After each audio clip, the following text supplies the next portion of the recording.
As pesquisas não param. Professor Elson Longo também não. Em semicondutores, o professor sabe muito bem explicar quais as pesquisas que estão sendo desenvolvidas.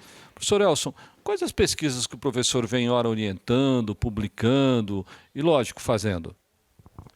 Nós estamos trabalhando principalmente em semicondutores, porque hoje em dia o mundo está em redor dos semicondutores, os países, como diria, adiantados em pesquisa, estão investindo bilhões de dólares em semicondutores, porque o mundo vai ser pautado por semicondutores. Todo mundo tem um celular, tem semicondutor, um carro tem semicondutor, o controle das residências que tem semicondutores.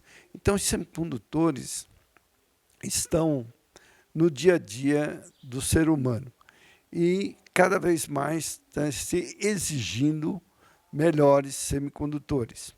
E um ponto muito importante que apareceu agora é que os semicondutores também podem ser usados principalmente na saúde e na eliminação de vírus, bactérias e fungos.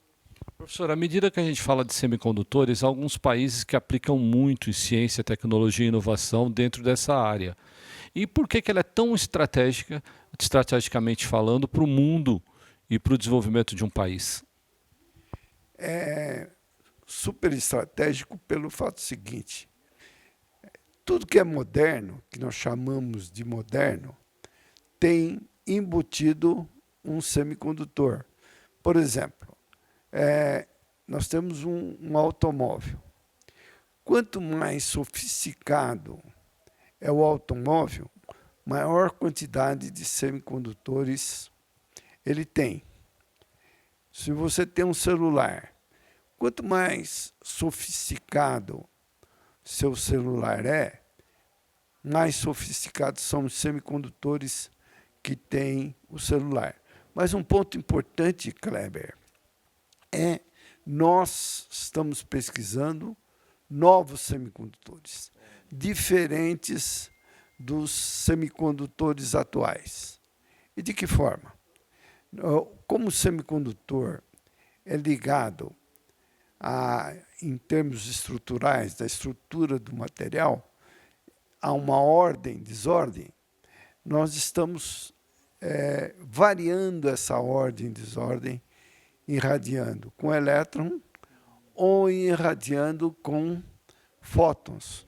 Então, a irradiação de elétron e fótons traz uma nova geração de semicondutores, que são os semicondutores NP, com efeito plasmônico devido ao metal que nós geramos em cima do semicondutor.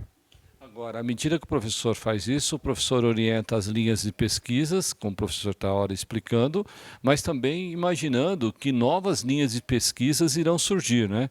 Professor, nessas publicações, o que o professor tem feito e quais as novas linhas que nós podemos esperar para o futuro? No futuro, eu sinto, Kleber, para facilitar a vida do ser humano, vão ser os robôs. E os robôs são manipulados todos por semicondutores. Então, nós vamos ter semicondutores altamente sofisticados para que o robô possa fazer muito mais atividades que eles fazem atualmente. Atualmente, nós temos uma densidade muito alta de robôs, mas a tendência principalmente na medicina, nós temos robôs que vão auxiliar cada vez mais a operações, a variações de doenças controladas por robôs. Agora, professor, quando a gente imagina que um país precisa desenvolver e acompanhar as tendências tecnológicas pelo mundo, quando a gente imagina que o país também tem que produzir riquezas, tem que produzir renda né, e melhorar essas desigualdades sociais. A ciência ela é capaz de produzir tudo isso, ou melhor, a ciência que o professor desenvolve, que o professor orienta há muitos e muitos anos, ela contribui para minimizar essas desigualdades sociais e a melhorar o país como um todo?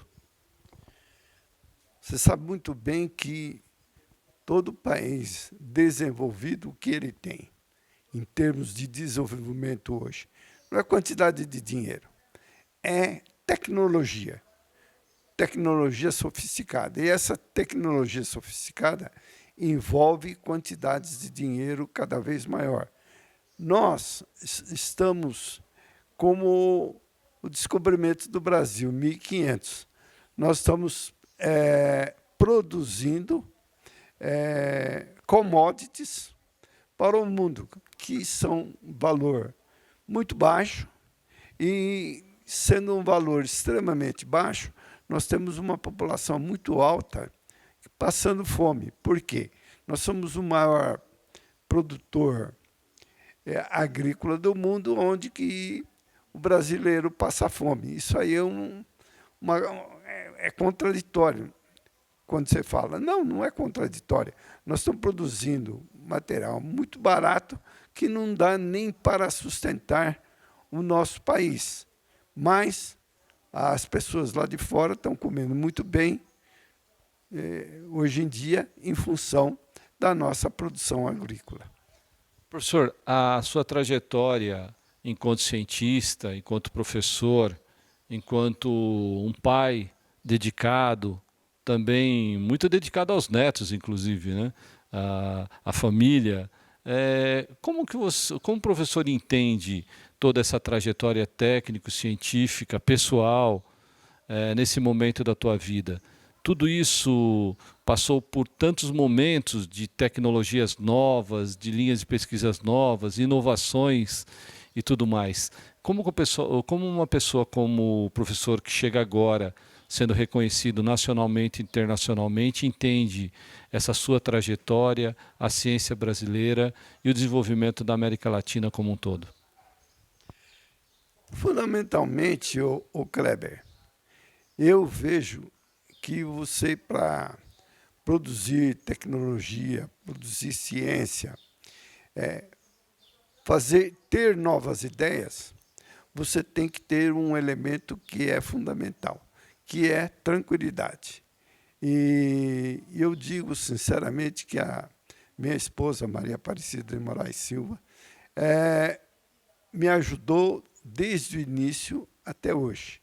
Então, eu vejo que a família, hoje em dia, não se valoriza muito a parte da família, mas eu vejo uma boa família pode produzir bons cientistas.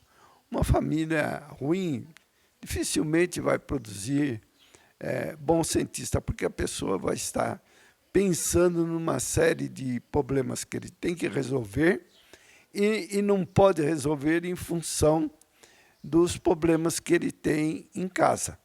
Então, eu vejo que a família é um elemento fundamental para a pessoa ser um bom cientista.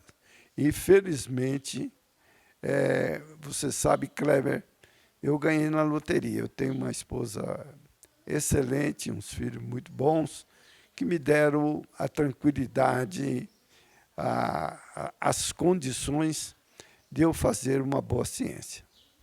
E pensando assim, nós entendemos que ser cientista, ou quem quer ser um cientista, tem que levar em consideração pessoas como o professor Elson Longo. E ele sabe também deixar um recado para quem quer ser um cientista. Professor, um menino que está iniciando, qual é a recomendação e a orientação inicial para quem quer ser um cientista? Para ser um cientista, a pessoa tem que ter dedicação. Hoje em dia, o pessoal coleta muita informação, que as informações estão fáceis. Informação não significa conhecimento. E para a pessoa ter conhecimento, ela tem que ter muita leitura, muita reflexão, muita análise da ciência atual, para ela criar novos caminhos científicos. E é assim, com esse recado dado pelo professor Dr. Elson Longo, um ícone da ciência brasileira, eu me despeço de vocês dizendo: a gente se vê no próximo programa. Meu nome é Kleber Chicrala.